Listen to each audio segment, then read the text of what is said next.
Welcome everyone, I would like to show you how to unlink your PayPal account from the Nintendo Switch eShop. So I'll be using the Nintendo Switch OLED for this tutorial. You can also use the regular Switch or the Switch Lite, as the process is the exact same.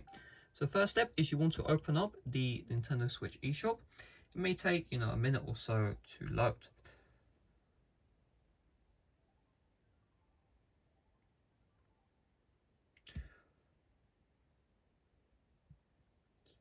Once the eShop has loaded, just tap on your username at the top right here. And then I want you to scroll down, and then you can see PayPal account, and then it will show you your username.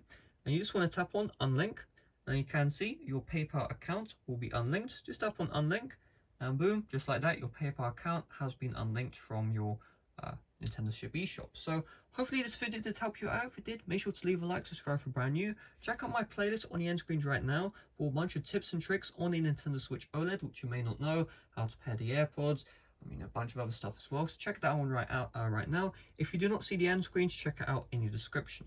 Thanks for watching. See you guys later. Bye bye.